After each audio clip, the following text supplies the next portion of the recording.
go ahead and get started then. And hopefully they'll join shortly. Good afternoon, everyone. We will bring to order the Washoe County Open Space and Regional Parks Commission meeting for Tuesday, February 2nd, 2021. Before we get started, I just want to note that item 9 has been removed from the agenda today, just so that everyone's aware. Okay, let's go ahead and move into roll call, please. Stephanie Chen. Present. Heidi Anderson. Doug Doolittle. Present. Thomas Gwynn. Present. Darla Lee. Wait a minute. Present. Chris Nenzel. Present. Jennifer Oliver. Present. Greg Shorts. Present. We have a quorum. We'll go ahead and go into the Pledge of Allegiance. Everyone can just recite it independently.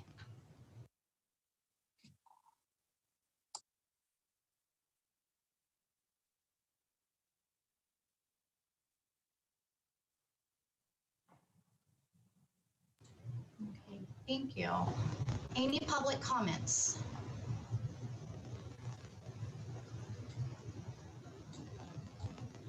I do not see any public comment. We'll go ahead and move on to item 4, approval of the agenda for the Open Space and Regional Parks Commission meeting of February 2nd, 2021. So moved with the elimination of item 9. Thank you. Second.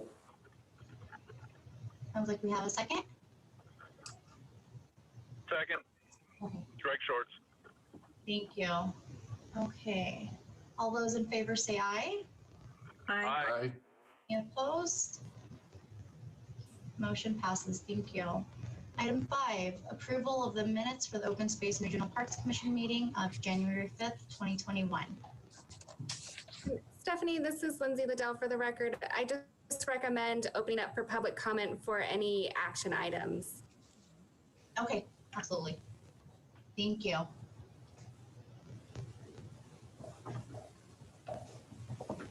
Motion to approve. So, okay. Second. Okay. Thank you. All those in favor say aye. Aye. Aye. Aye. Motion passes. Perfect. I know those were both, okay. We'll go ahead and move on to item 6, election of the Open Space and Regional Parks Commission meeting vice chair for a term of January 1st, 2021 through December 31st, 2021.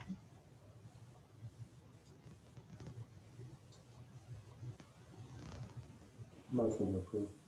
Do we have any nominations? I'll nominate.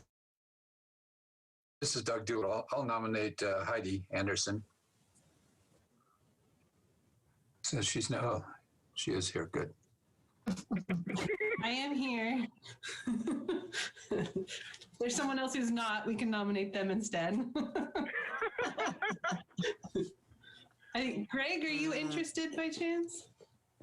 Sure.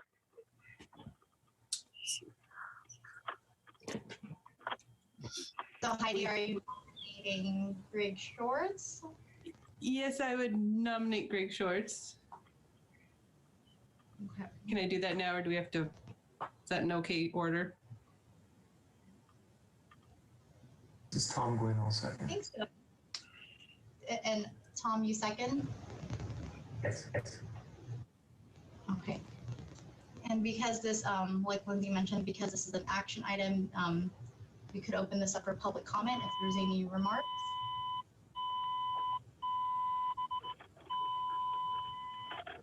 I do not see any requests for public comment. Okay, perfect. Thank you. All right, so seeing none, let's see if everyone's in favor. Can everyone say aye if you're in favor? Aye. Aye. Opposed? No. Passes. So our new vice chair will be Commissioner Greg Shorts. Thank you, everyone. So someone will have to tell me what that means. Maybe after you're done driving. Mhm. Okay. We'll go ahead and move on to item 7, acknowledgement and recognition of park operations staff for their outstanding service and contributions to Washoe County. For the record, Colleen Wallace, Barnum Park Operations Superintendent, we do not have any recognitions this month. Okay. Thank you, Colleen. All right, item 8, Eagle Scout presentation. For the record, Colleen Wallace, Barnum, we do not have any Eagle Scout presentations today. And then item 9 was removed, so we will go ahead and move on to item 10. Update on seasonal salary adjustments due to minimum wage increases. Okay, thank you. Good afternoon, everyone. For the record, Colleen Wallace, Barnum Park Operations Superintendent.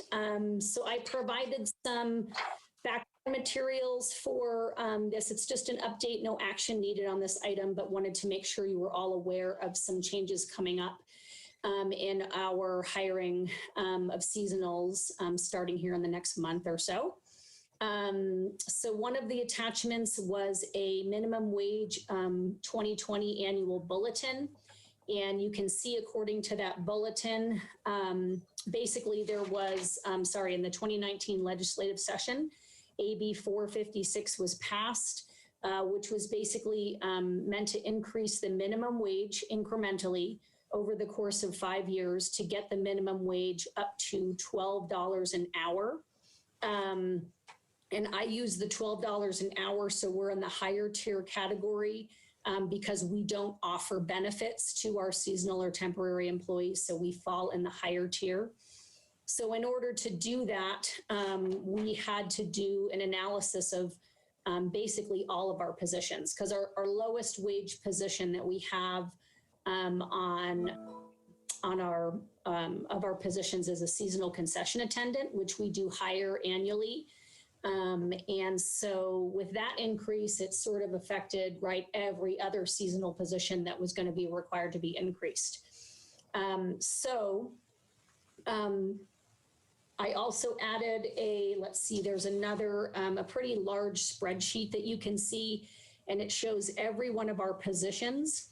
And then it shows the current steps at each position and where somebody could fall in that, sometimes there's anywhere between 4 and 6 steps in each seasonal position. And based on their experience, when they come into the position, they can fall in any one of those steps or be hired at any one of those steps. So the increases have to show in every single one of the steps. And you can see that there's a few positions that we wanted to do an increase for this year. Just literally talking today, I had this on the agenda and we're still kind of working through it. It should be going to the Board of County Commissioners on March 9th.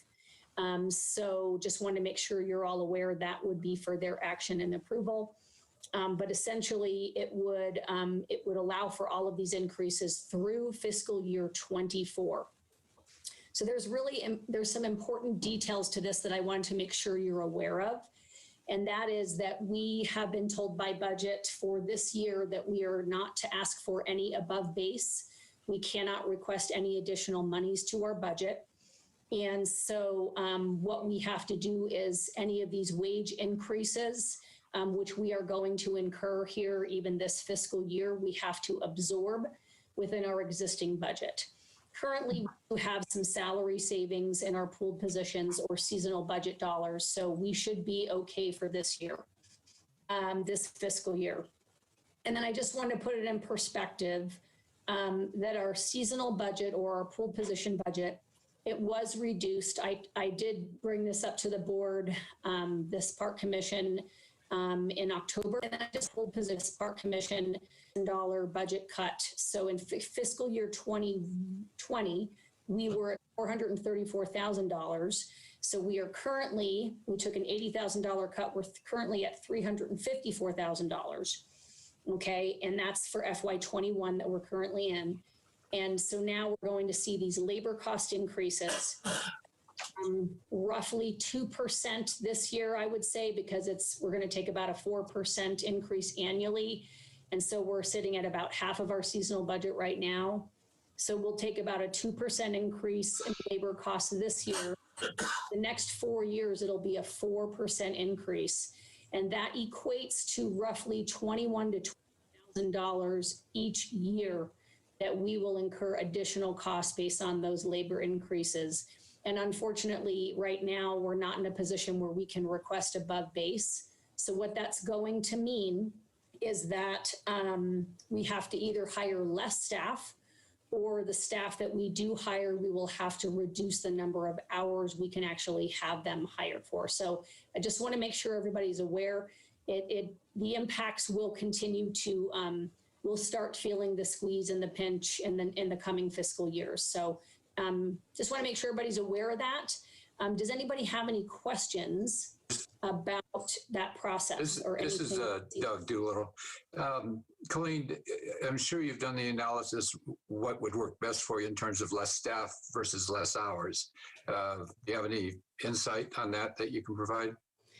It really depends on the situation. I think aquatics is going to handle it differently than park maintenance, than the park rangers. So, and even our seasonal guides at the museum. So I would allow all those supervisors and managers to make the best decisions individually for their work units.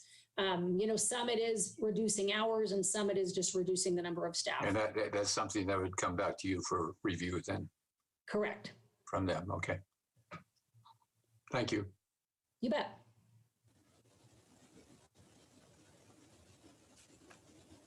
Any other questions? Okay, that's all I have. Thank you, Colleen, for explaining that process. Yeah. Okay.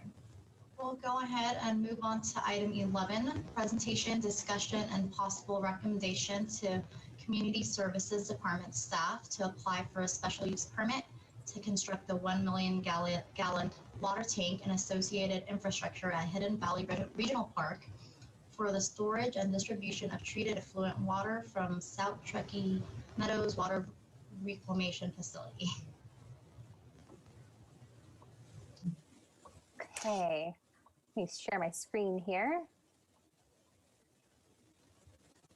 Can everybody see that? Yes. Okay. Well, good afternoon, park commissioners and staff. My name is Sophia Kirschenman, park planner with Washoe County Planning for the record. As you mentioned, this next item is a project proposal for the construction of a reclaimed water storage tank at Hidden Valley Regional Park.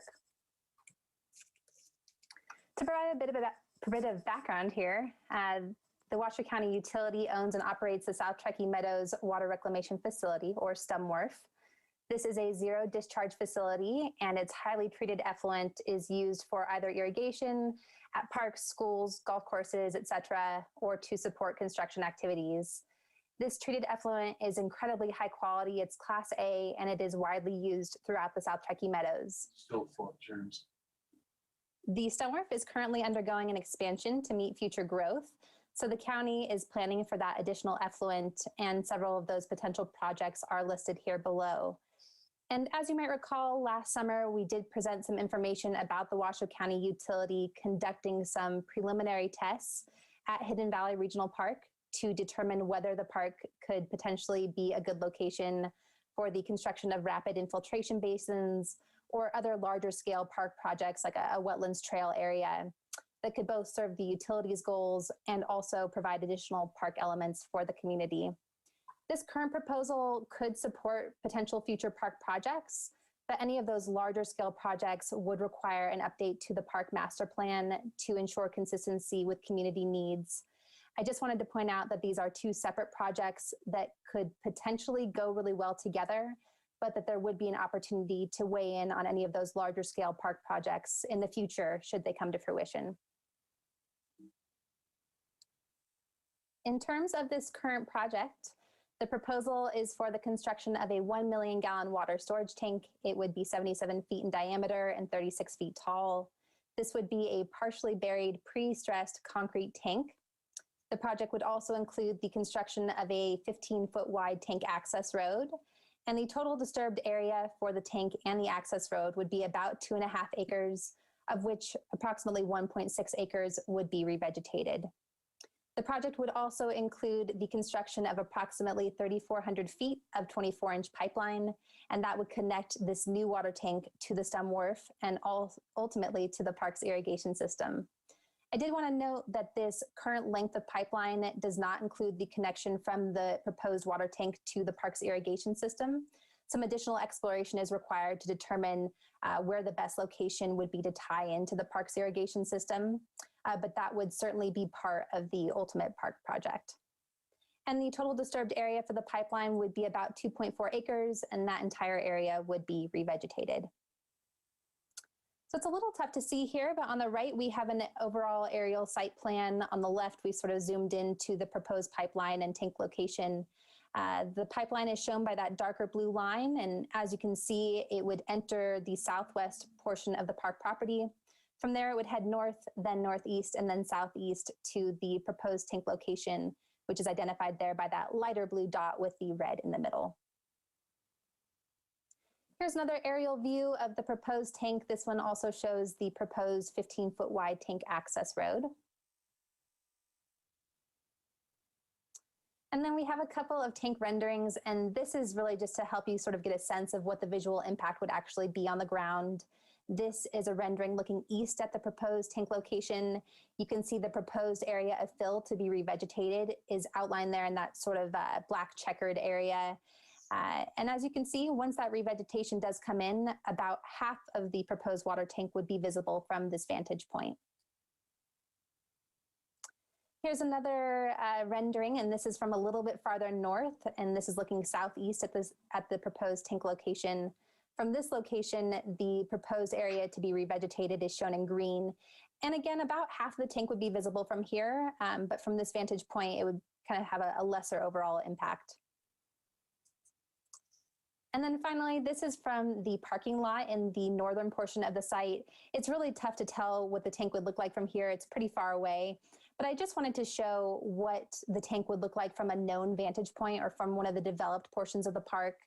In the south of the park, where there's the parking lot and the playground area, the tank would basically be hidden by the existing topography. So, you know, from the developed portions of the park, the visual impacts associated with the construction of the tank would just be very minor in nature. Several alternative locations were considered. Several sites to the north of the park property were considered, but eliminated due to the steep topography in that location. Staff did inquire as to whether this new water tank could be constructed adjacent to the existing Tumwell water tanks that are already on the park site. However, hydraulic modeling did indicate that this new tank needs to be built at a higher elevation, so it cannot be built adjacent to the existing Tumwell water sites or water tank site, and that was eliminated. Two other proposed tank sites were considered to the south of the property.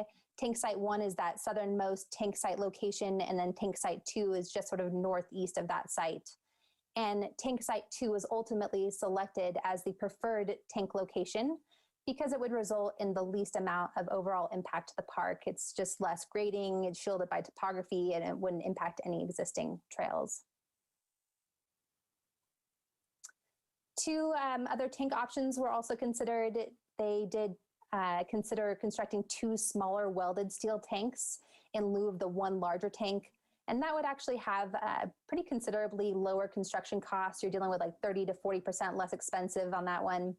And you could also have the ability to take one of the tanks offline in the winter when reclaim demand is lower. And that's also beneficial for maintenance purposes. However, overall, the 1 larger pre-stressed concrete tank was ultimately selected because it would have a smaller overall park footprint. It can be partially buried with backfill placed directly against the tank walls. It would be less visible.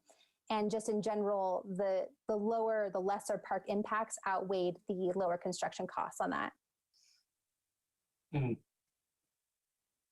In terms of the construction timeline, the pipeline would require approximately 17 working days at about 200 feet per day. If you put all those together, that'd be about 2.5 weeks of work taking place on the pipeline. Some portions of the pipeline would cross trails, and so during those times, we would just need to work together to ensure that any trail users could be routed around. The water tank would take considerably longer. That would be 6 to 8 months. However, as I mentioned before, the water tank would be located in an area where it wouldn't impact any existing trail use or park use. So there might be some minor impacts related to noise and just visual impacts of construction, but no uses would be precluded because of the work going on the water tank. The pipeline would be buried and the surface restored to pre-existing condition or better. And the concrete tank option, again, would be partially buried. It would also be painted a muted color to blend with the surrounding environment. All disturbed areas would be revegetated in conformance with a revegetation plan. And overall disruptions to park use would be minimal.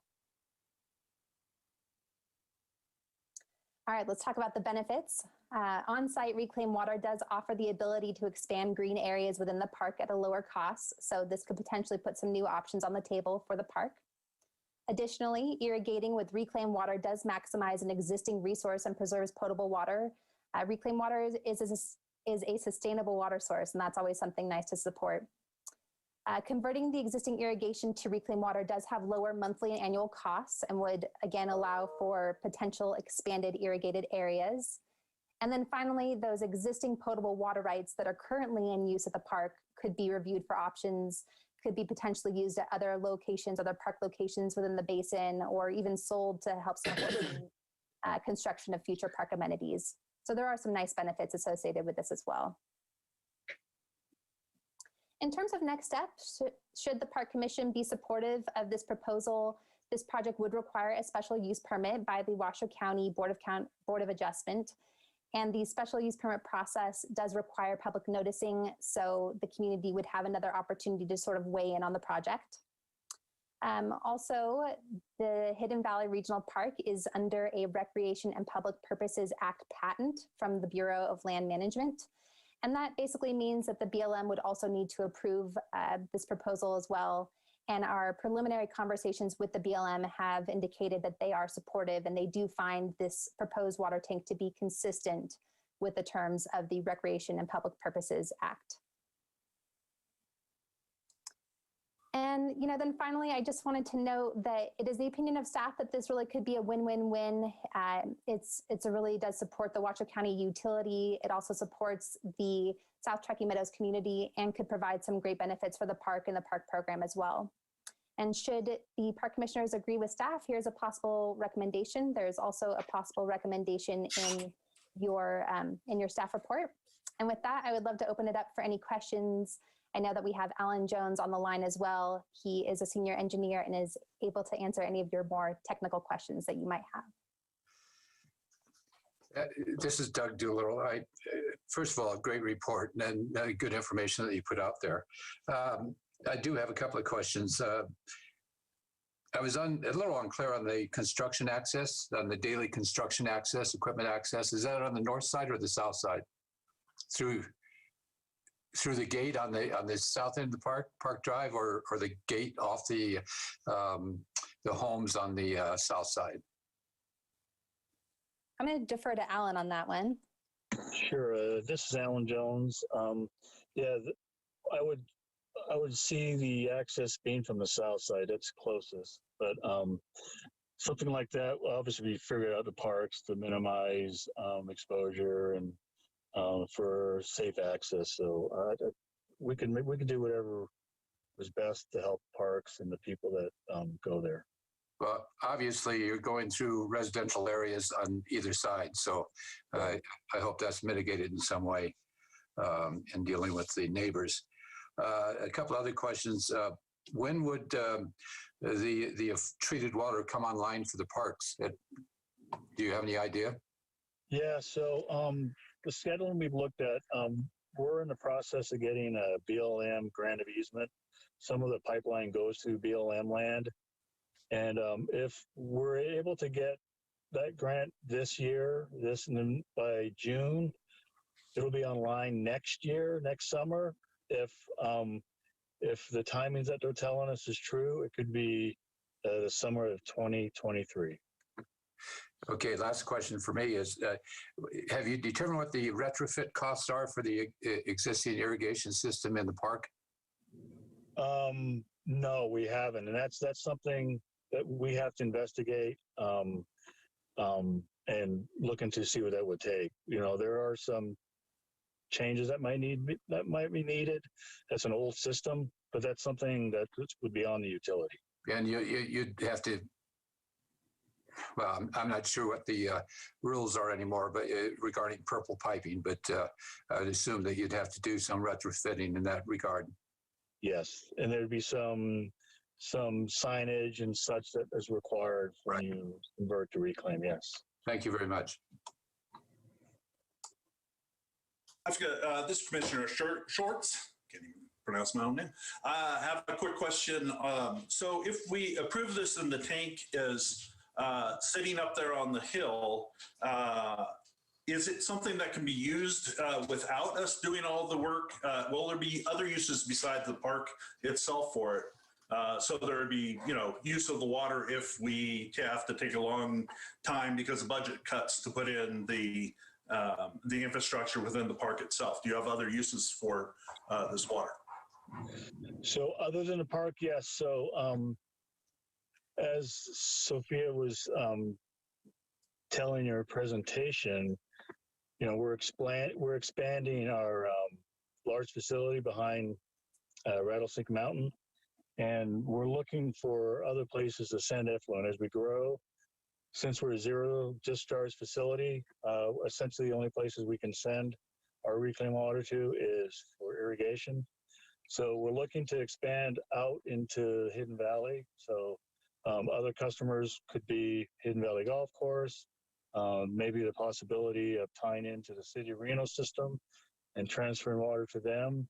So we have a lot of options there, but this tank is the backbone. It helps us maintain a system that keeps pressures, has an emergency storage in case something happens, so that whoever is a customer has reclaimed service when they need it. So I hope that answers your question.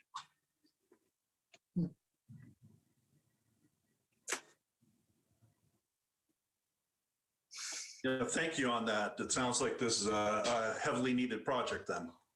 Yes, we're excited to start this project.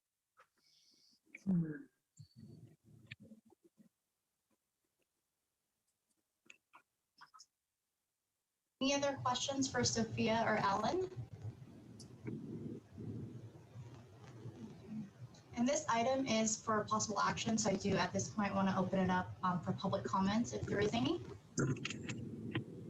I see no hands raised for public comment.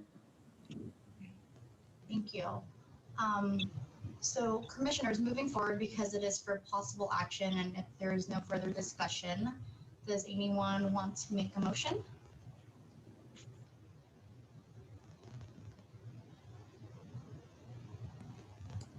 I will move to recommend that Community Services Department staff apply, or no, yes, is this the right one?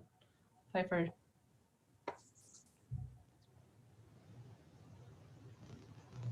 That's correct, Heidi. I can also put the possible motion back up on the screen if you'd like as well. Oh, I've got it. I just wanted to make sure I was using the right one here before I made a motion for something else. So I move to recommend that Community Services Department staff apply for a special use permit to construct a reclaimed water tank and associated infrastructure at Hidden Valley Regional Park for the purpose of expanding the use of the county's treatment effluent water while preserving existing potable water resources. I will second. This is Doug Doolittle. Thank you, Heidi and Doug. All right, all in favor, say aye. Aye. Aye. Any opposed? Motion passes. Thank you, Sophia, for the presentation, and thank you, Alan, for joining us. Okay. Thank you very much. We will go ahead and move on to item 12, presentation, discussion, and possible recommendation to the Board of County Commissioners to approve an agreement for license and professional management services at Washoe Golf with Bellmen Golf Inc. Good afternoon, Chair and Commissioners. For the record, Eric Crump with Washoe County's Community Services Department. So Hopefully you all received a staff report in the existing agreement with Bellman Golf for this. Currently, back in October of 2016, the board gave direction to staff to enter into an agreement with Bellman Golf for operation and maintenance, basically a license and professional services agreement with Bellman Golf. We've been under that contract for almost 5 years. That contract is set to expire on June 30th of this year. In anticipation of that expiration, Bellman Golf has proposed to enter into a new agreement and has proposed some changes with the terms and conditions. And specifically, some of the changes in the terms and conditions of that agreement, they're requesting a longer term agreement. They're requesting a 15-year term. They're requesting for the compensation. Currently, we're in a percentage of gross revenue, and that information is in the staff report under the fiscal. It started at 10% and has moved up each year. And then, so they would like to change that from a percentage of gross revenue to a lump sum semi-annual payment. They would also like to fund the CIP program. Currently, that the CIP program is funded through a $2 per round, and they would like to change that to a lump sum quarterly payment.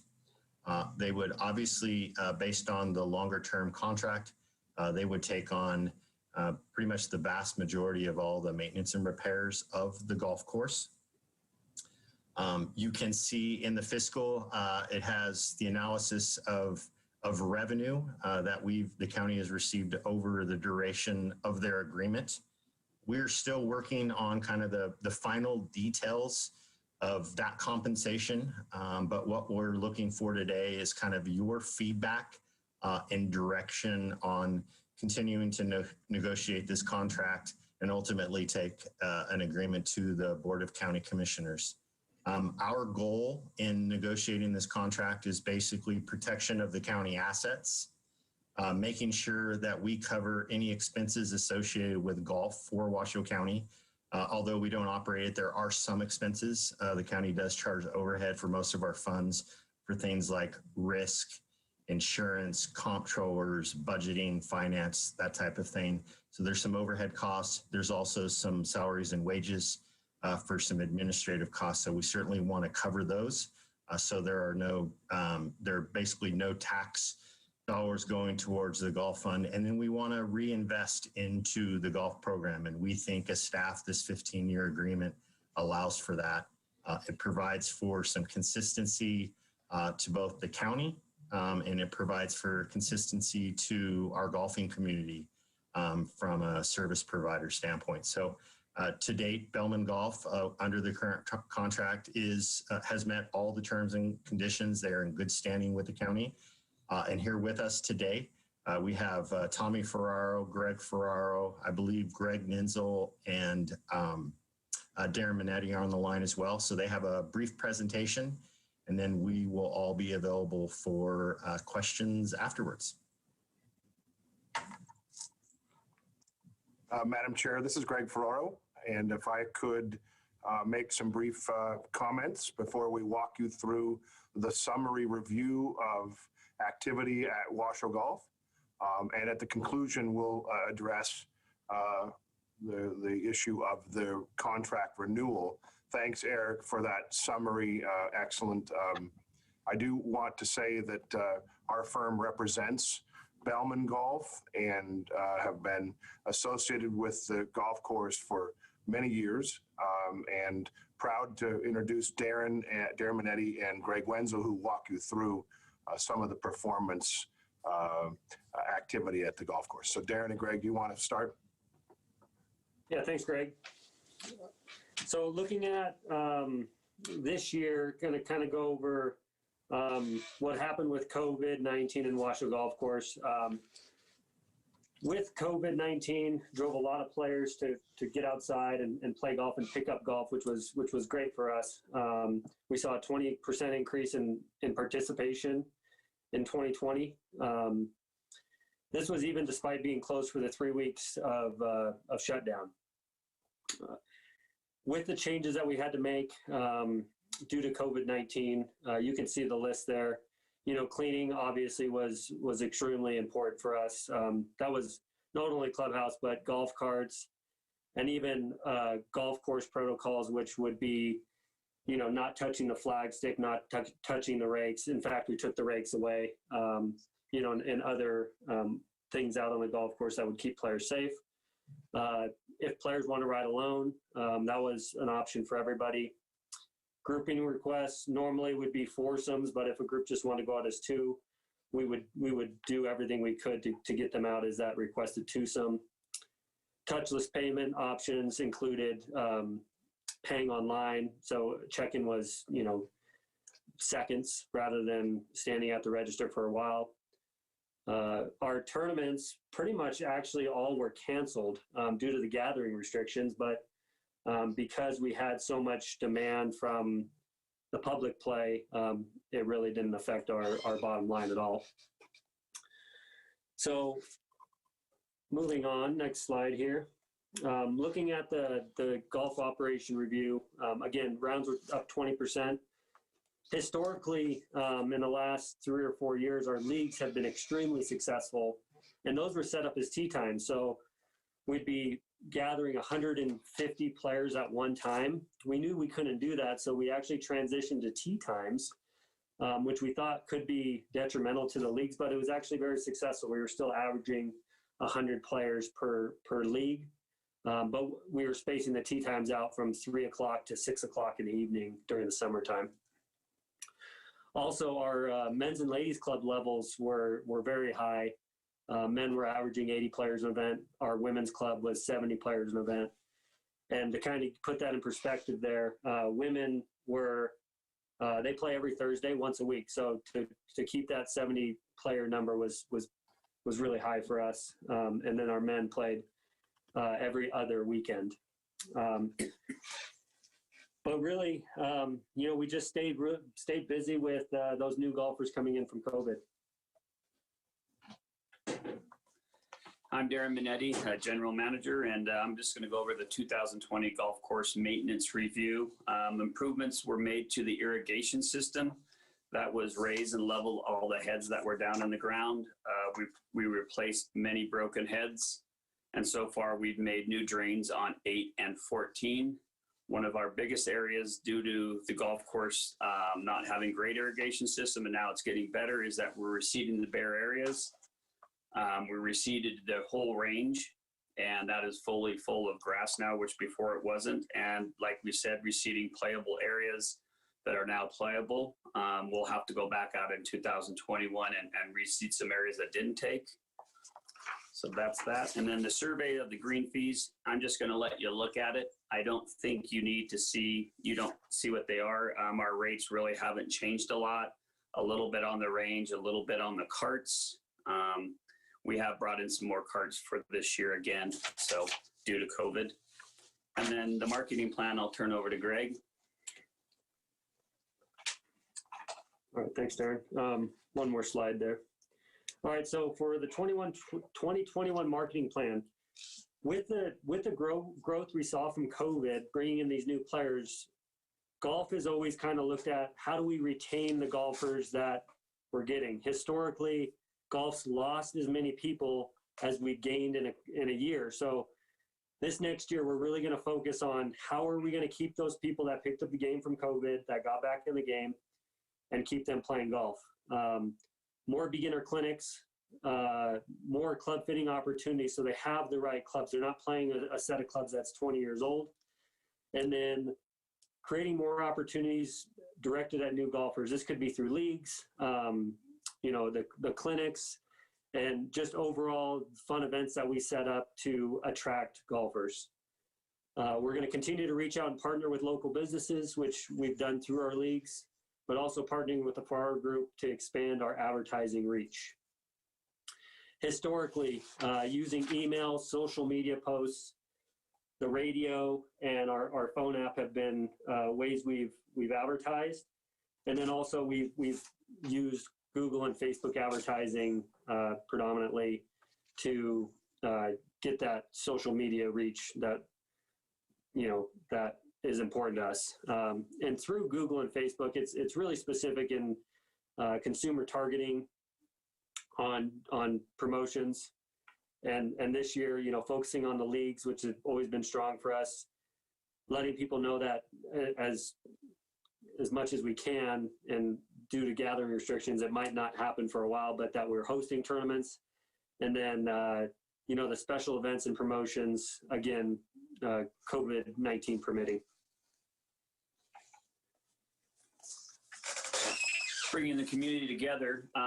This last year, we did bring in disc golf.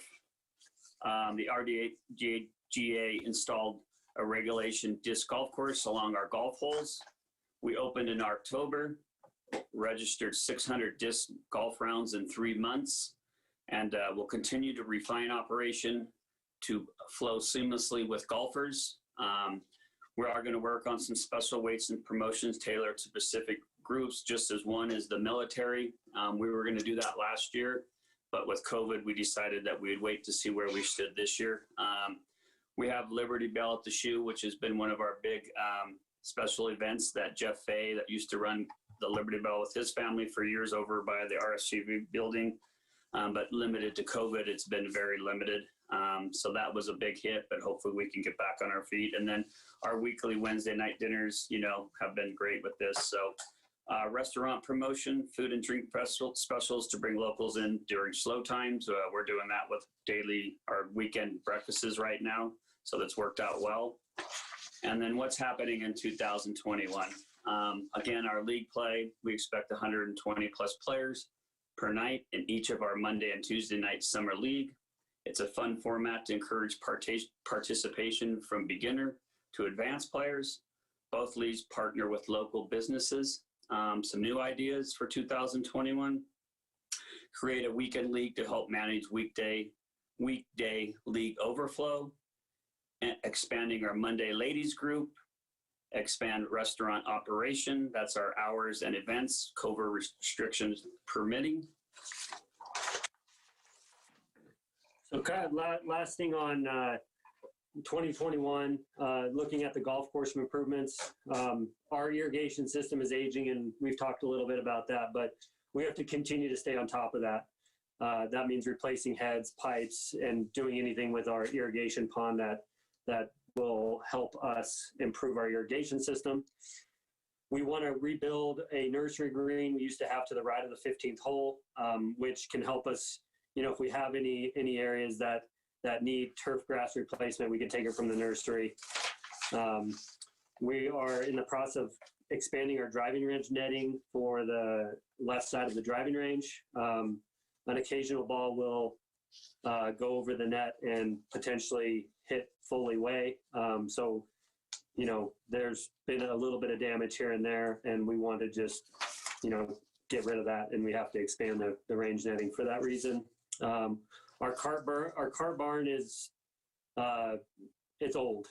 So repairing and replacing the parts of that barn that are needed so it doesn't leak and that it stays in decent condition. And then additional projects could be added pursuant to the new contract renewal and how that money is reflected in CIP versus money that's going to go directly to Washoe County. So this is Greg Ferraro again. I'll open it up for any questions, Madam Chair, or any questions of Eric, and then I'll try to just quickly summarize the contract renewal and where we are. But I thought if there are any questions about activity at Washoe Golf Course or concerns about programming, then we could address them now.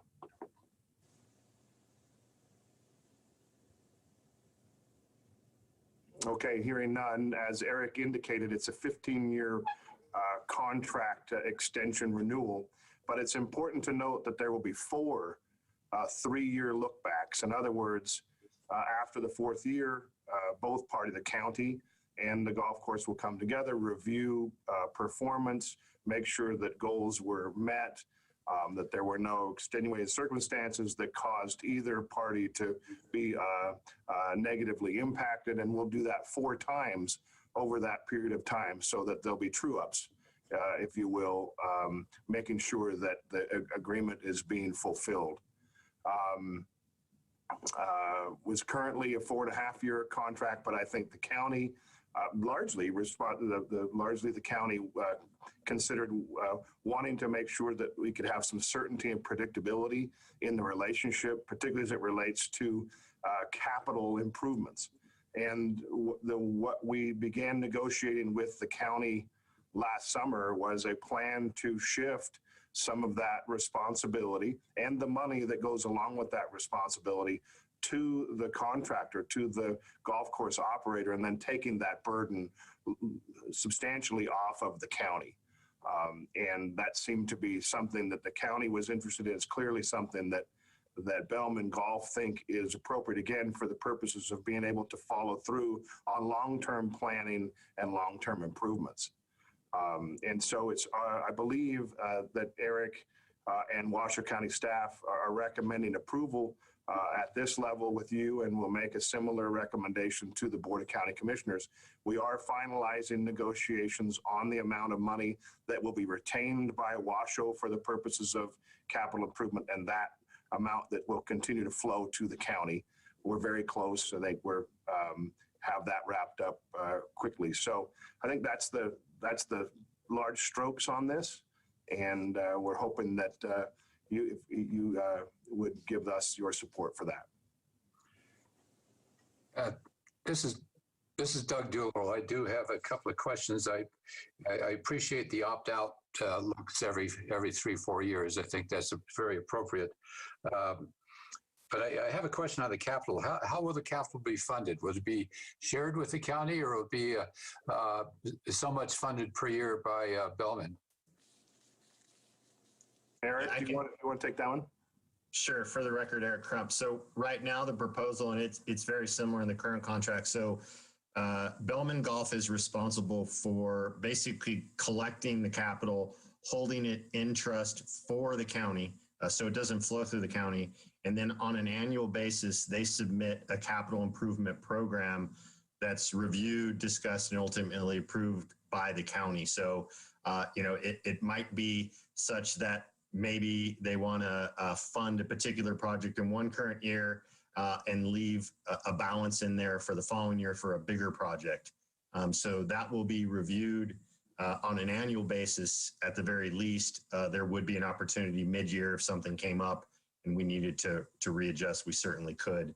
But they collect it, they hold it, and then submit to us basically the program, and then all the reporting on the end after the project's done. Thanks, Eric. Just to follow up, is that something that you review every year, or is it something that's projected out for a longer period of time, so you have some look into the future as what could be planned in terms of the projects? The funded piece is reviewed every year, but there are projects that we recognize that are out. The cart barn is certainly one of those. Some of our HVAC systems. So those have been kind of in the plan for multiple years. So that it is a program that has multiple years in it. Yes. And my last comment would only be congratulations to Darren and the staff for turning this around and making it a very viable project for the future. Thank you, Doug. I have some questions. First of all, Eric, who's in charge of golf operations for the county? Is that in your hands, or whose hands is that in? Who's the county's side of that? So Assistant County Manager Dave Solaro and myself kind of split those duties. Mm-hmm. We now have 3 golf operations. Assistant County Manager Dave Solaro has pretty much administered the Washoe Golf contract through its inception in 2016. He's taken another role with the county right now. That's why he's not joining us during this meeting. He's playing incident commander for our COVID response for the county. So I've kind of stepped in. I've been administering the contract out at Sierra Sage. Okay. I have another question. I don't know, someone from it is maybe for Greg. Is the golf course considered to be kind of a bad golf course in this area, or would people generally think of it as a good golf course? I think we think it's an excellent golf course. Okay, good. Go ahead. That does bring up a really important question then. Why are our fees so low? Well, let me ask Greg and Darren to address that, but I would say that they're probably competitive. I've got your chart here. Yeah, I think you might have asked the same question to us last year, and the idea of keeping those fees low in relation to other properties is mostly, hey, we're the affordable golf course in Reno. You know, Stead's a little bit cheaper or a little bit more affordable than us if you drive, but when you look at, you know, us compared to Lake Ridge, now our golf course isn't in the same shape as Lake Ridge. Lake Ridge is be a little bit nicer, but you know, for $90 versus $50, you know, that can kind of be a decision somebody could make that's a golfer. And to note on the fees, the Duncan Golf properties, their rates have gone up a lot in the last year. I would say $15 a round. And our current contract wouldn't even allow us to raise prices that fast. It's basically 10% increase in green fees is the most we can go. But a lot of it too is our customers. You know, when we raise our rates $1, I mean, we're going to hear it because a lot of our customers are on a fixed income and we're trying to stay affordable for them. So have you done any surveys or anything that says that you're going to lose your customers if the income goes up, if that happens a lot? And are customers on Social Security alone a major part of your customers? Because I'm looking at, you know, the loss of, by your figures, about $650,000 a year by not keeping up here. And when is the last time that we did have a raise in the fees? We generally raise our fees every year. Okay. And usually we stay around that 3% increase. 3% or 10%? 3%. 3%. All right. So, I mean, the only private course that is even close is Red Hawk. And I don't know how that can play, well, Eagle Valley and Carson, but no, but, you know, you're not losing customers. You know, I'm sitting here looking at a very nice golf course, since it's like right over there from my house. And it doesn't seem like it's worthwhile for that golf course to be held to such a low compensation for using it. It is a very nice golf course. And I think that the idea that we would be losing customers of any kind by trying to get a reasonable return on the use of that course, I don't think we'd be losing any customers at all. You know, I don't have statistics on it, but my understanding is golf, like skiing, is not a low income sport in general. Can I? If I could. Chair, this is Eric Crump for the record. Washoe County and Bellman Golf have a long history of operating golf courses, and you're certainly right. In some communities, you know, golf is not affordable. Affordable golf in this community has continued to be demanded by our community. I can go back many, many meetings when we have filled chambers with folks, whether it's raising fees, changing contracts, that type of thing. So the idea of having affordable golf in this community, and I think the important piece is, you know, Washoe County needs to cover expenses. Bellman Golf needs to run their business. And right now they have found that sweet spot where we are covering our expenses. We're able to reinvest into the golf course. And Bellman Golf, as I understand it, is doing fine in their business. So it's slightly different in municipal golf in terms of, you know, making profits. Certainly somebody's got to make a profit, but it doesn't have to be as significant as in the private sector. Well, I have a hard time because I'm looking at, you know, one of the things that I've heard over and over and over from parks, because it's true, is we don't have enough money to do things. And it seems like where we do have some ability to raise more money because we're far behind the market on something that is in the market.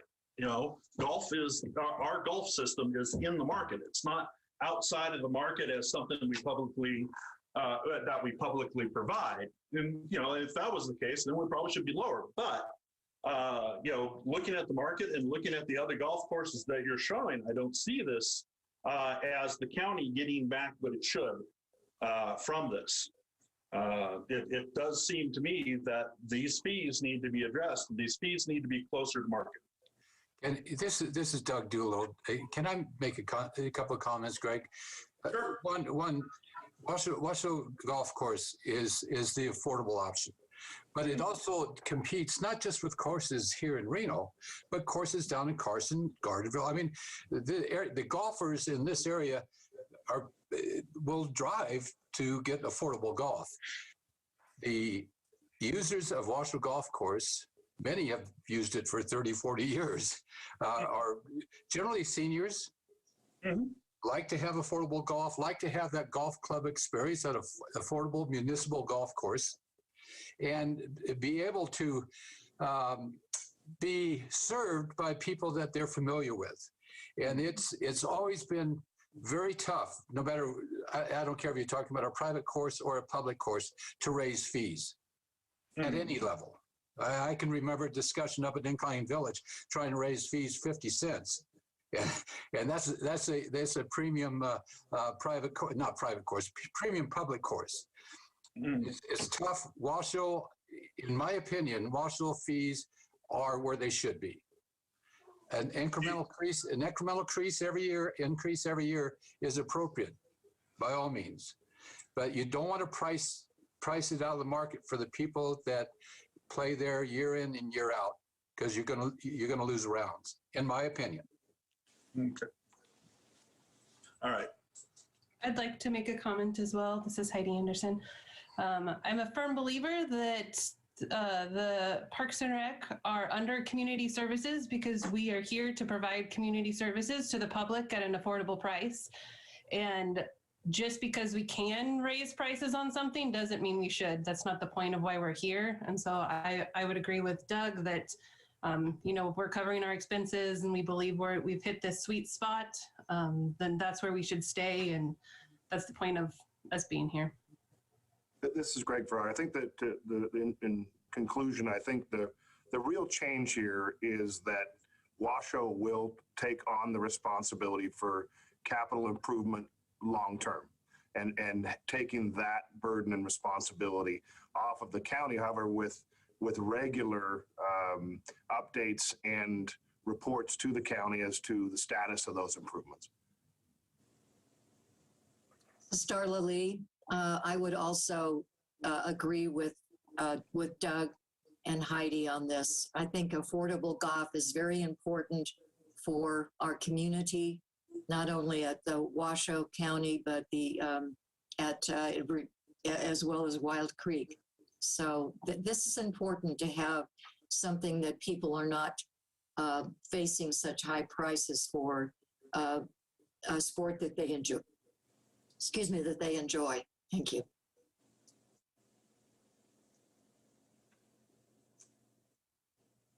If I could, for the record, Eric Crump, I would just add a couple things to some of the comments I've heard. One, you know, Washoe County got out of the golf operation business many, many years ago. We're, you know, as a government, it's not our wheelhouse to operate golf courses.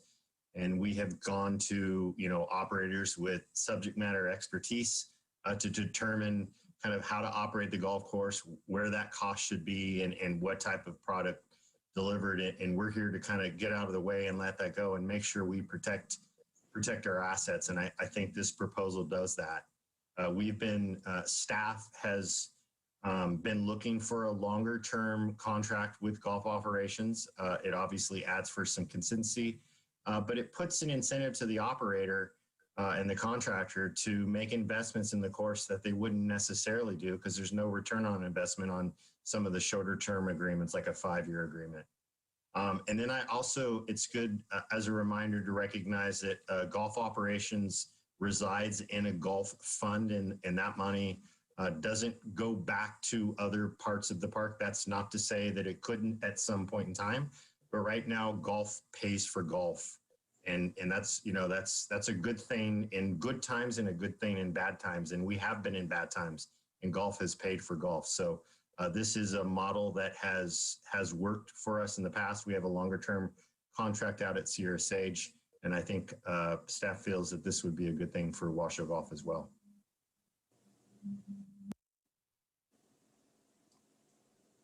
Madam Chair, if you're ready for a motion, I'd like to make a motion. This is Yeah, Doug and- Doolittle. Yeah, thank you all for the dialogue. And I just want to also point out that this item is up for possible action. So I want to open it up for public comment at this time if there's any public comments. I do not see any hands raised for public comment. Okay, thank you, Katie. All right, Doug, yeah, if we can go ahead and make a motion. Thank you, Billman team, for the presentation. First, I have a question of Eric. Is this a recommendation to the Board of County Commissioners to approve an agreement or to negotiate an agreement? For the record, Eric Krim. So what we're looking for today is a recommendation for staff to negotiate an agreement with longer terms based on some of the discussion we had around here. We wanted to incorporate that in the resultant agreement, and then ultimately take that agreement back or to the Board of County Commissioners for agreement. So we'd be looking for basically two recommendations: recommendation for staff to negotiate a contract, and then we take that agreement to the board and recommend you guys approve that contract. Okay, I'd like to make the recommendation that staff negotiate an agreement with professional management services at Washoe Golf with Billman Golf Incorporated. That's your first motion, right? Okay. Thank you, Doug. Do we have a second? Second. This is Jennifer. Thank you, Jennifer. All right, all in favor say aye. Aye. Aye. Aye. Opposed? No. Think unanimous for aye, so motion carries. That was a no for me. Oh, that was, no, sorry, okay. Sorry, Greg, I didn't hear that. Okay, so motion still does pass, correct, Lindsay? Yes. Perfect, just want to make sure. All right, thank you, Bellman, great dialogue, and thank you for the presentation. Do we need to make that second motion? Is that something you're bringing back, Eric, for a motion, or is that to be made today? We were hoping to take something directly to the board based, your confidence in staff that we'll negotiate a 15-year agreement with the terms that we discussed today, and those goals being cover county costs and reinvestment and protection of county assets. Pretty much all of and that is why I included the existing agreement, the current agreement with your package. Virtually all of the other terms and conditions in the agreement are the same, and they're similar to our other operational agreements. Okay, I'd like to go ahead and Madam Chair, to make a recommendation to the Board of County Commissioners to approve an agreement for license and professional services at Washoe Golf with Billman Golf Incorporated, based on the recommendations of staff. Is that something we can have a little conversation on, or is that done? Oh, shut up. Thank you, Darla. Sorry, Greg. Well, I'll second that motion, and then it can be open for discussion, correct? That's correct. I would think if it were seconded, that we would be voting. Chris, can you repeat that? Sorry, I didn't. I would think that if the motion was presented and somebody had seconded the motion, that we would be voting without further discussion. It can be discussed after the motion is approved and seconded, or put forth and seconded, right, Lindsay? Yep, that's correct. Greg, were there additional questions that you wanted to ask or get clarification on? Actually, it's just a statement. I am opposed to a contract going outside from us without us looking at it or approving it first. That's my only objection. So if we're setting something into negotiations and we're supposed to be the commission, we should look at it before it goes on. That's the only objection I have.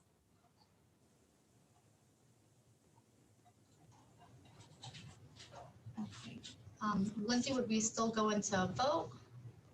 with the second motion? Yeah, so once the discussion is over, you guys can go ahead and take a vote. It looks like there was a motion that was seconded. So however that vote pans out is how it pans out. But and if you guys have any more discussion points on that prior to voting, feel free to make them. My discussion, my point would just be that I have confidence in park staff in their negotiation that they would be maintaining the county assets and looking at the win-win for all parties. Thank you. And this is Doug Doolittle again. I would state, Greg, you have the contract before you that currently exists. I think that if you want to review it and provide any input to staff, that's certainly available to you to do so, as it would be to any other commissioner. And I'd also Doug, I'd have to disagree with that because we're telling them to go negotiate the contract. But I'm saying that as part of the discussion of the negotiation, that you can provide your input to staff, right? Yeah, but when I joined, I wanted to just say that there was a lot of people talking about trying to have greater input from the commission. And my idea behind that a contract would go without us seeing it doesn't match to that desire that people in the commission have said to me at different times. So I actually, my guess is, I've said my piece about what I think about things. My guess is that when the contract comes back, it's going to be, yeah, just like so many other things we do. But it does seem wrong to me procedurally that we don't see the contract before it's given the purpose of the commission.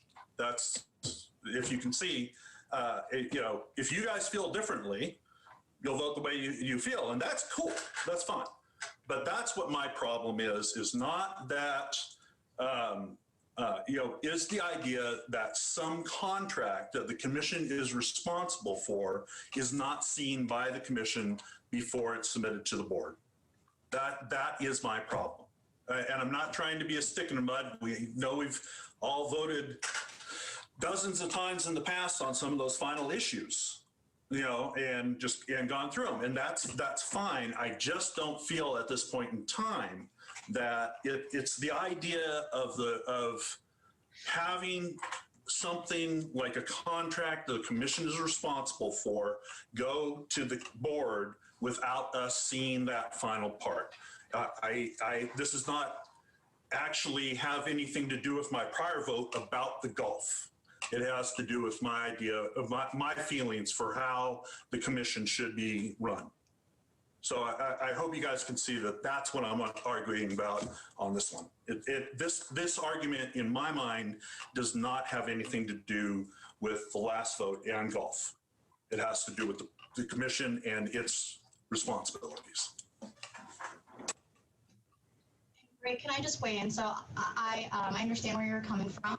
And I guess just from my perspective, whenever things like this are brought up to us, I trust that CSD will go back, and because they're so familiar with these types of contracts, they're knowledgeable on these types of topics, that they will take the time to thoroughly look over the contract to vet it out. Whereas if they were to bring it back to us, I don't quite know what I'm looking for. I don't know, what I would essentially pick out as to make improvements or whatnot. So the overviews are helpful. The additional support materials for me is helpful to review. But as far as, the final say, I think the current process of them bringing it up, us being able to discuss it, to me, that's good enough. I don't necessarily think if they brought the final contract to me that I would be able to contribute much more. So I echo what Jennifer said. I trust the decisions of our CSD leadership team to, move forward with the final vetting of contracts and such.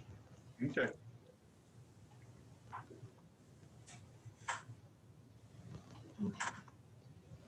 So I think we got a first and a second. So let's go and take a vote if there's no more discussion. All in favor, say aye. Aye. Aye. Aye. Any opposed? No. Thank you, Greg. Okay, and motion still passes. So thank you again, everyone. Again, great dialogue. And it's important that, we bring these up for these topics. So thank you. Just thank you very much on behalf of Bellman, and a special thanks to Eric and staff for their hard work on the agreement.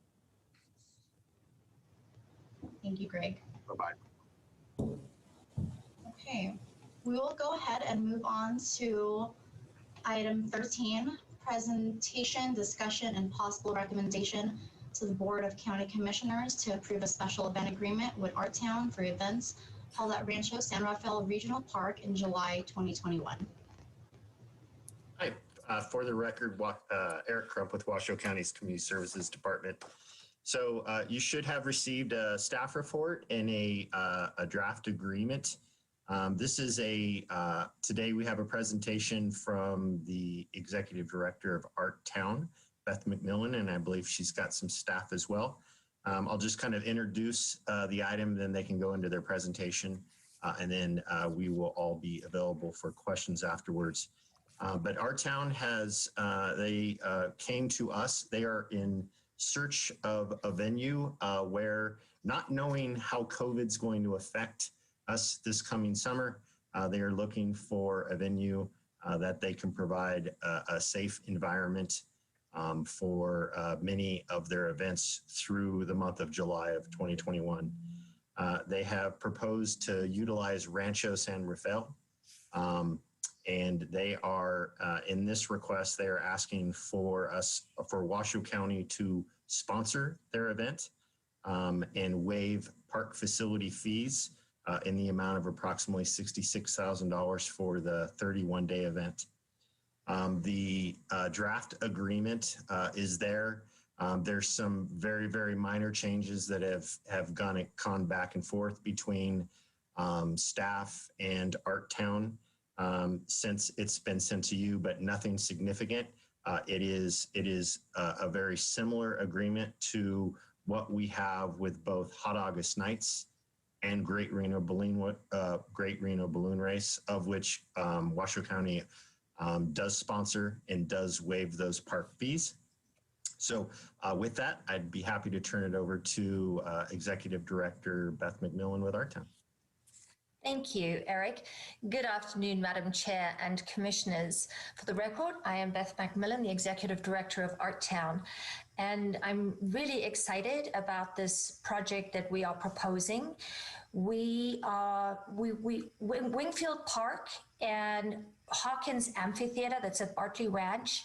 If you look at, we've done the research to look at how we could social distance at those two venues, and it's not very easy. Wingfield Park, with social distancing, can accommodate about 300 people, and we're not really sure what the regulations would be for Hawkins because there is fixed seating, and then there's also open seating, which will have to be done in pods or some sort of separation capacity. Also, our Midtown venue is also an urban amphitheater that doesn't really, not conducive to an environment it's not a COVID-friendly environment.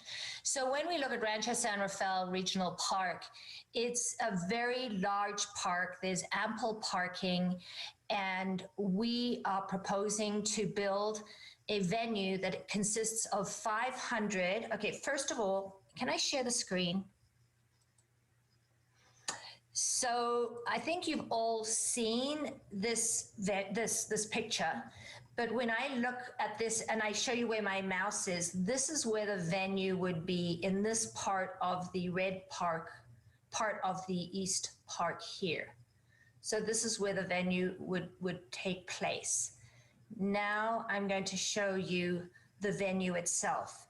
So the venue consists of 500 6 by 6 feet pods, and they're all 6 feet apart from every other pod. And as you can see, they're staggered, so you've got the maximum amount of visibility. This is a 40 by 40 foot stage, and on the back of the stage will be a video wall, so people who are sitting back here have great visibility. The sound booth will be over here, and also the video recorders who are recording the show so that there's maximum visibility from the entire area.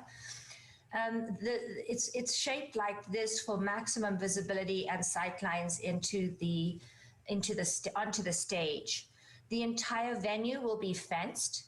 There will be security in the venue, outside the venue, and also doing parking and monitoring bathroom use. We will be bringing in executive portable bathrooms because they're a cleaner version of a porta potty, and they have hot and cold running water. We will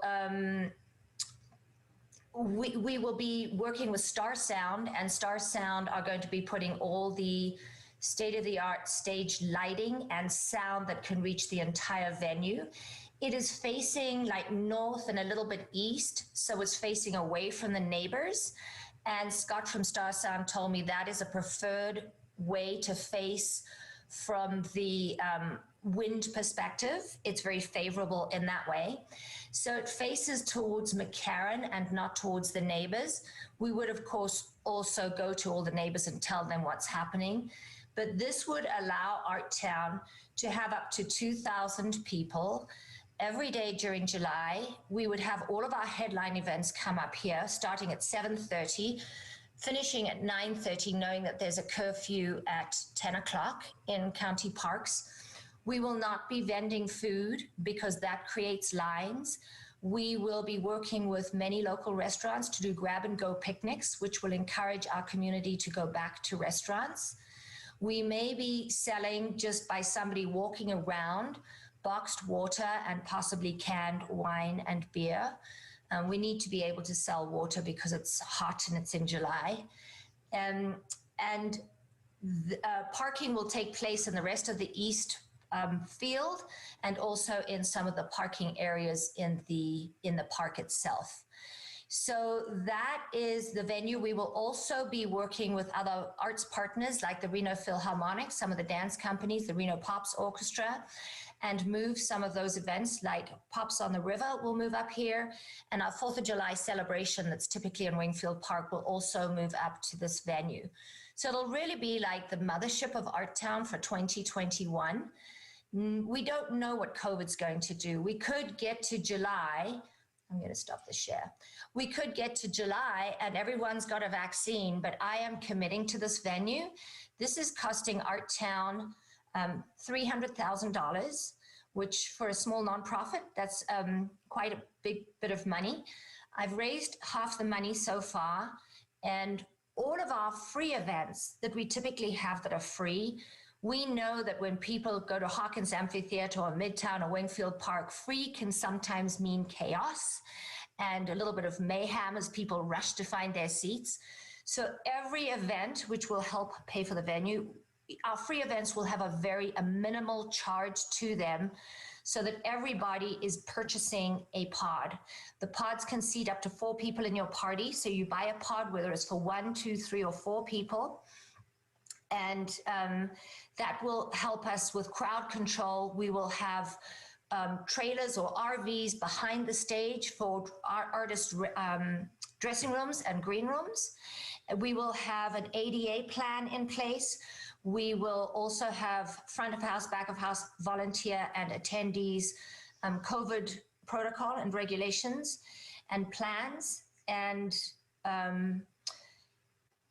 yeah, we're working really hard to make sure that Art Town is able to happen in July. You know, a lot of Art Town last year was virtual. There were some in-person activities, but I believe that with vaccines and with summer and outdoors, creating a venue like this is so necessary for our community to come back together and be able to enjoy performances as they do every July. And without this venue, I just don't know that it's possible. So that is what we're planning. Are there any questions? I'm sure there are. Hi, Beth. This is Jennifer Oliver, and I love this idea. I'm curious about the fence. How high is the fence going to be? The fence will be about a 6-foot fence, and we will actually have that like green stuff put in it so that it's actually a private venue. I think it needs to be that. Only people will be issuing parking passes, and only people with parking passes will be able to be around the venue. I do not want to create crowd gatherings of people who are not there to sit in pods, like tailgating, to listen to the music. So we really are going to run a tight ship to have people who come in there are people who have tickets who are going to be entering the venue. The only reason for people to leave their pod is to go to the restroom or to leave the venue. Mm-hmm. Okay, thank you.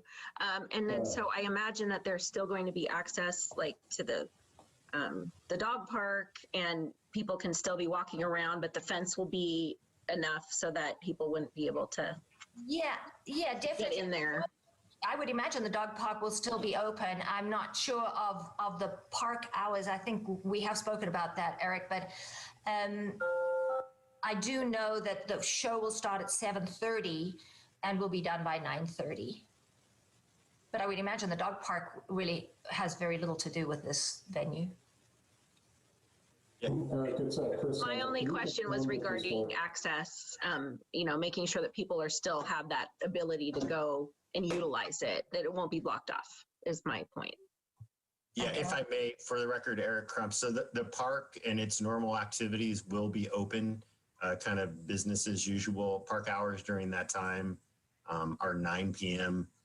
There'll obviously be security. So what Art Town and obviously county supports is if folks wanted to, sit down with a blanket outside of the venue, they're going to be kind of moved away, but people will be able to hike, walk, use the dog park, pretty much all of their normal activities throughout the park, use the arboretum, use the museum, that type of thing. So Eric, it's Chris Stenzel. Are you confirming that the south-north entrance at the edge of the reserved area is not going to be affected for access to the dog park?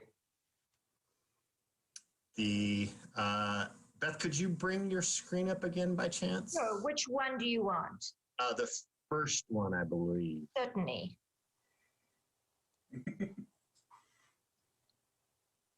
Just make sure we're talking about the same. So there's access to the north of the parking area directly to the dog park. So you're confirming that that will be here?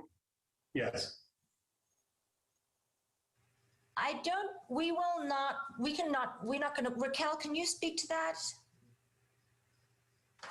Yeah, so are you talking about that one entrance on the north where her cursor is? Yeah, the inverted T.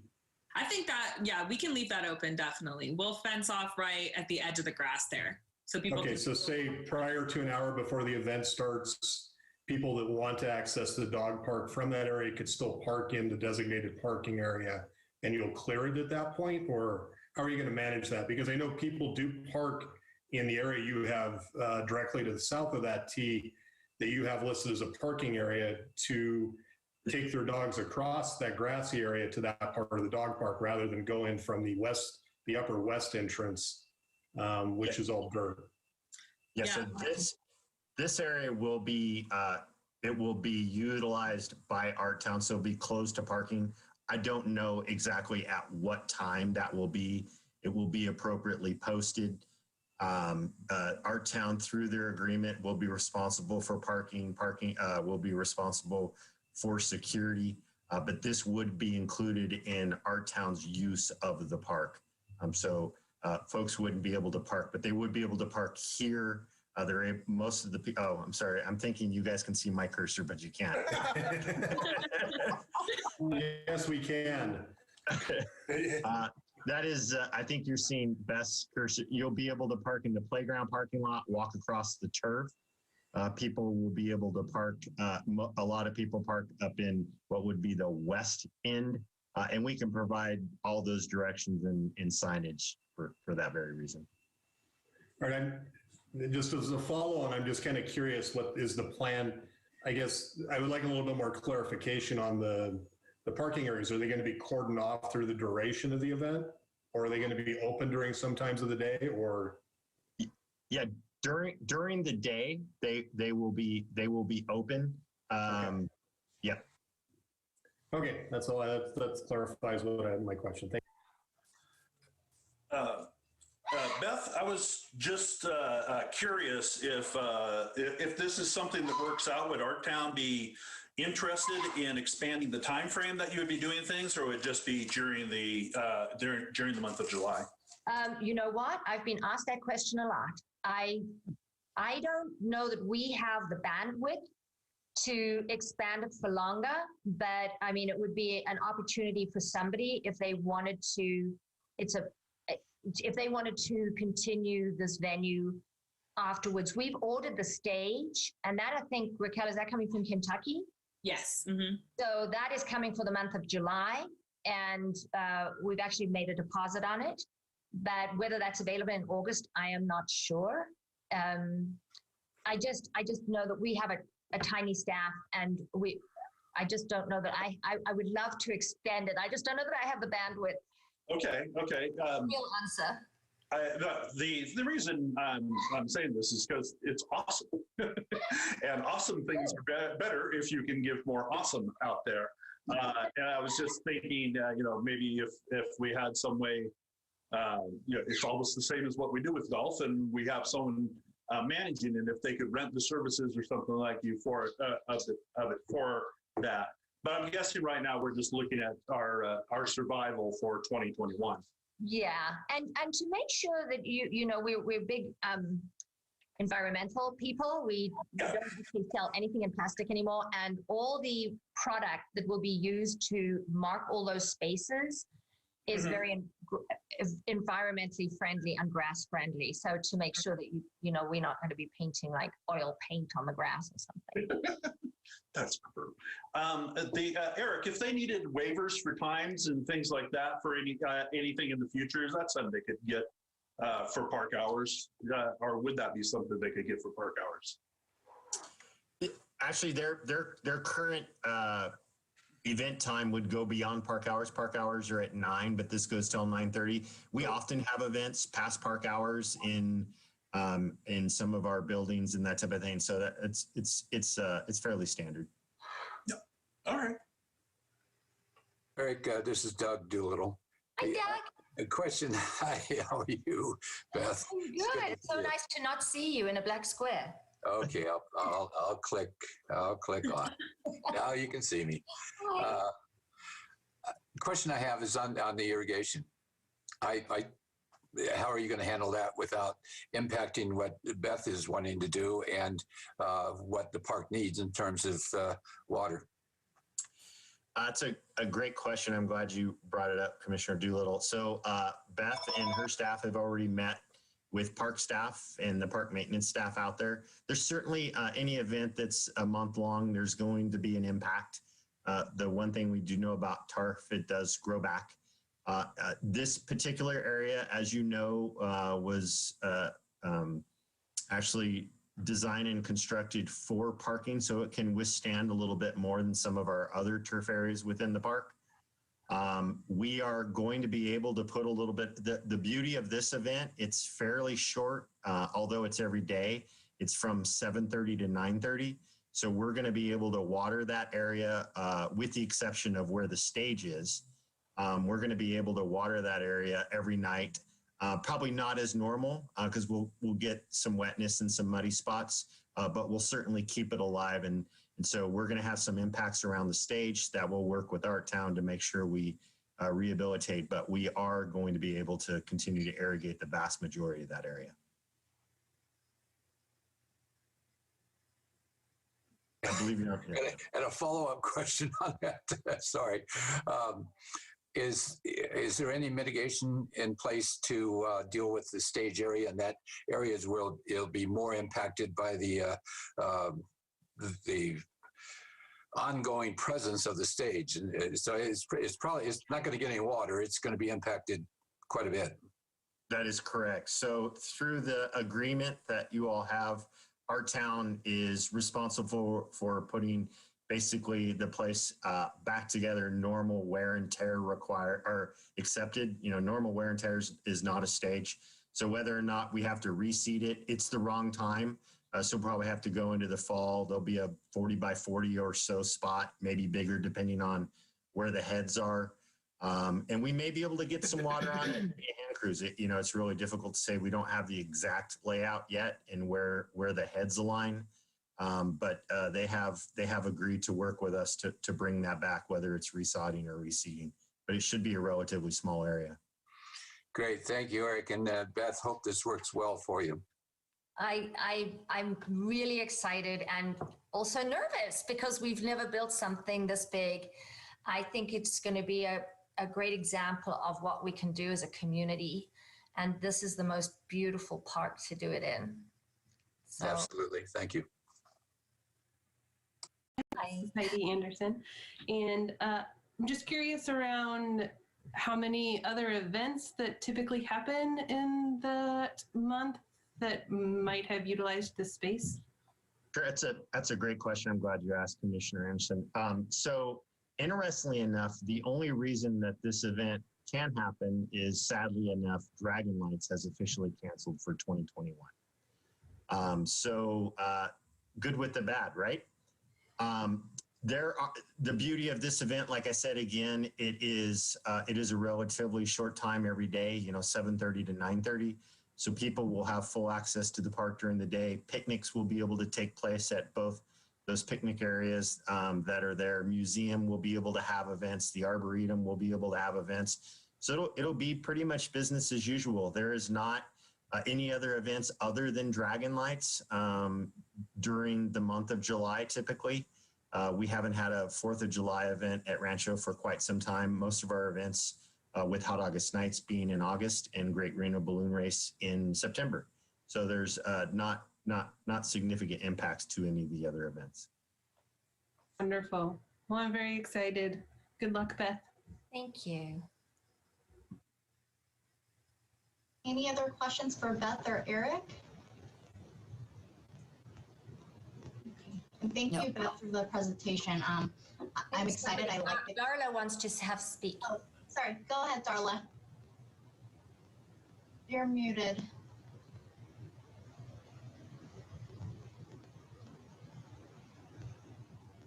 You're muted, Darla. Okay, can you hear me now? Mm-hmm. Oh, really? Well, that's very weird. I'm pressing unmute and then it's muted. Anyway, I was just curious about you mentioned a cost for the pods. So I was just curious as to how much that would be just in general. So for our free events, they will be somewhere from $15 to $25 a pod. So it's still cheaper than going to the movies. And we're also hoping to actually put a scholarship program in place to ensure access to all citizens in our community. The one other thing that we're doing is we're working with RTC to see if they can come closer to the park than Virginia Street. So that if people need to take public transportation, they can access the park more easily. That's great. It looks like you have a lot of good things covered. So thank you.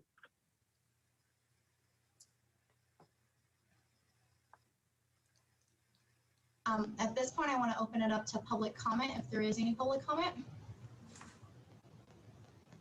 No request for public comment. Okay. And so I believe for this, it's up for possible action. So do we have a motion? Madam Chair, I would make a motion that to recommend the Board of County Commissioners approve a request for sponsorship of the 2021 Art Town Festival, waive park facility rental and use fees in the amount of $66,340 in consideration of Washoe County being recognized as a sponsor, and approve an agreement with Our Town for the Art Town Festival 2021 events to be held at Rancho San Rafael Park, July 1st through 31st, 2021. Second, Greg Shorts. Thank you. Okay. All right. All in favor, say aye. Aye. Aye. Aye. Any opposed? Okay, motion passes. Thank you, Beth. Good luck, and we're excited to see this come together. Thank you. And I would love to give a shout out to Eric and Colleen and the team over in Washoe County. The staff has been fantastic to work with. We really feel grateful. So thank you. Thank you. Okay, we will go ahead and move on to item 14, Program Park of the Month. And I think we have a presentation for the Wilbur Day Museum exhibits and programs presented by Samantha. Hi, everyone. I'll go ahead and share my screen real quick.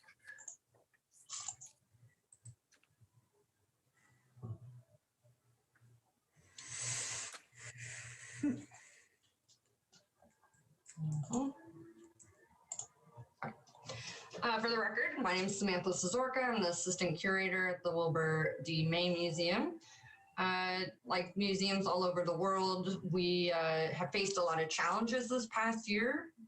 We've worked really hard to continue to provide a service to our community, but also be considerate of health and safety concerns for our visitors as well as our staff. And it has taken a toll on business, of course, but I'm really pleased with the way that we've been able to pivot operations successfully. So I'm just going to highlight some of the successes that we've seen over the holidays and what we're looking forward to in the year ahead. We canceled our plan to bring in a large interactive traveling exhibit over the winter. Of course, that was not would not have been feasible. And instead, we have worked to secure smaller static exhibits. We're specifically interested in exhibits that explore world cultures. So from November through January, we actually hosted Cloth as Community Among Textiles in America. This was a traveling exhibit from the Mid-America Arts Alliance that we were able to get through a grant support from the National Endowment of the Arts and Exhibit USA. It was a really nice exhibit of original textiles made by Hmong refugees in the US and then explored their story. As well as this art form. It was a really interesting exhibit and nearly 1,000 people came to see it. The response was very positive. At the same time, we also hosted Sierra Watercolor Society for an exhibition of original watercolor paintings. It was a pretty large exhibition actually, and very well received. All the paintings were for sale. And this actually turned out to be one of our best selling shows in terms of the volume of art that we sold was more than almost any show we've ever done. So that was really nice to see in a pandemic that people were still buying art. And then every fall we choose a local charity or an organization to partner with for a holiday collection drive. This year we partnered with Raise the Future, which is a nonprofit that helps to assist adoption. We asked them what they would like us to collect for their foster kids, and they asked for comfort items such as blankets, stuffed animals, slippers, and robes. And we were really overwhelmed by the response from the community. You can see the totals of what we ended up collecting on the screen. It was really amazing. One of our best collection drives in all the years we've been doing this. And then just to note, a lot of those blankets actually were handmade by people in the community, which was just such a really touching thing to see. Raise the Future was incredibly grateful for the support, and they are now working to distribute all of these items to the groups that they work with throughout the state of Nevada. 2021 is here. We're optimistic about the year ahead, but we're remaining conservative with our programming. This month, we're doing a Valentine's Day program after hours for couples. It's very intimate, one couple at a time. So really supporting social distancing still in the museum. Ticket sales have been really good so far, and we're expecting at least one day of that 3-day event to sell out. Next month, we're bringing in Young at Art, which is an exhibition of original illustrations and books from Caldecott Medal winners. So that should be a really lovely art exhibit. And then after that, we're really excited to host a new exhibit called The Great Basin Murders. It's a textile and photography exhibit that explores a series of unsolved murders of women throughout the Great Basin over several decades, and with the goal of trying to bring attention to these victims and tell their stories. So it should be a really thought-provoking exhibition. It will be with us for several months, including into Art Town, and so we're really expecting a lot of visitors to come see this exhibit. And then the rest of the year, we will continue with small exhibits while keeping an eye on restrictions and COVID conditions. We hope to be back to normal operations by 2022, but we're pretty pleased with how things are looking for the year ahead. Attendance has remained steady, sales are high. We're actually doing pretty well, and we check in with our staff obviously every day, and everyone feels safe and comfortable. So we're going to keep going. And that's what I wanted to share. Thank you for your time, and I'm happy to answer any questions you might have about what's going on at the museum. Thank you, Samantha, for your presentation. I'm glad to hear that the exhibits and programs were successful, and I'm wishing that you have that same success for the year ahead. Thank you so much. Any questions or remarks for Samantha? Just want to say that's a great job considering everything that we've gone through for the last year to pull that off. So congratulations. Thank you. Thank you for joining us today. All right, we will go ahead and move on to item 15, Parks Reports. Okay, for the record, Colleen Wallace, Barnum Park Operations Superintendent. I don't have too many things to highlight. I did want to make sure everybody was aware we did do a promotion internally. Gabe Barbado was promoted from a Park Ranger 1 to a Park Ranger 2. So congratulations to Gabe. I'm hoping you can all meet him someday, and even virtually, that's just fine if that's where we have to meet. And then the Christmas tree recycling event that we did both throughout Rancho on the north end of the park and then also at Bartley Ranch Park, they got their highest number of trees this year ever. So super successful. Glad the community supported the efforts that KTMB puts into that Christmas tree recycling event. And then another employee was also, it wasn't considered a promotion, but it's a person in a 3/4 time position that was then moved into a full-time position. And his name is Eduardo Ruiz Aguilar, and he was actually promoted due to Jen Conlon's promotion. So we have had some different movement in parks. So I've been in the personnel movement for a while now, which has been fun to see, but it's always nice to see internal promotions in the county as well. And that's all I really had to highlight. Does anybody have any questions?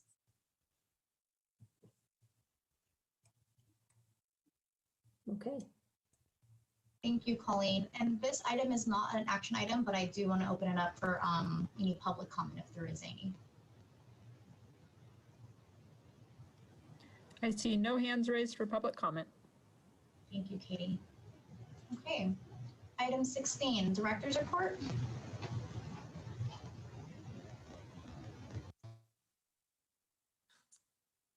For the record, Eric Crump with Washoe County's Community Services Department. As I mentioned earlier, Assistant County Manager Dave Solero has kind of taken another role with the county as Incident Commander for Washoe County's COVID response. So in that vein, I will just hit on a few highlights of the Board of County Commissioners' actions since this commission last met. On January 12th, the board accepted a grant in the amount of $100,000 from the Nevada Division of Forestry for Washoe County Parks and Open Space Weed Management and Revegetation. And the board also recommended approval of the first addendum to the State Route 28 Corridor Operations and Maintenance Interlocal Agreement between a whole host of folks up in the basin relative to the East Shore Trail and future operation and maintenance of that. So with that, I have no other updates. Thank you, Eric. Okay, we'll move on to item 17, Commissioners' Comments. Hi, this is Doug Doolittle. I do have a comment.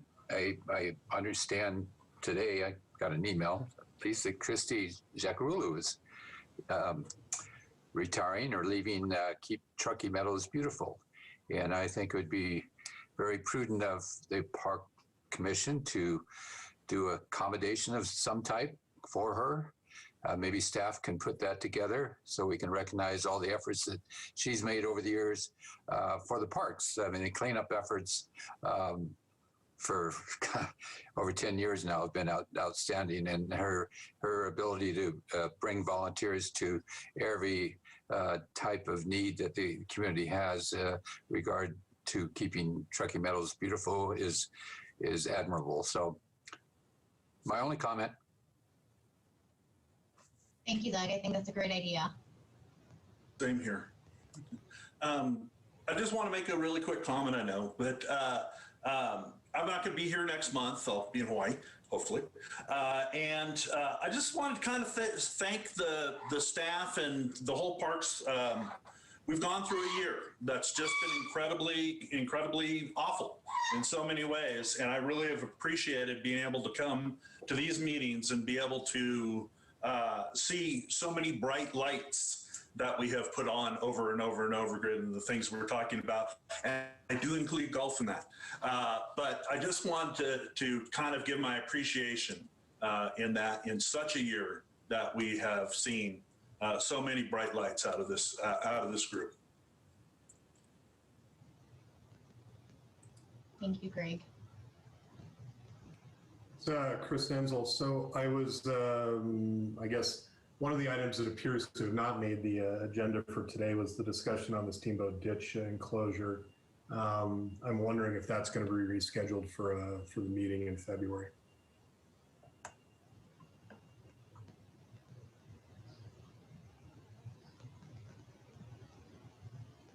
Did it get yanked because of their decision yesterday to delay the project? Did they decide yesterday to delay the project? I don't know that I saw that email. Yes, funding was pulled. The sponsors pulled. I think it was primarily due to the public outcry. Okay. Well, I guess I should pay more attention to projects that I'm interested in then. Sorry about that. It may have even been this morning.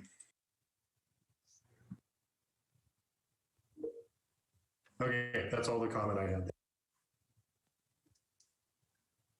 Thank you, Chris.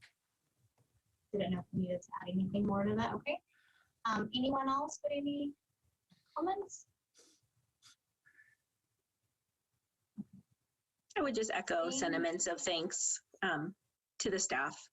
I know that COVID has just been quite it's been quite a year. So, so thank you.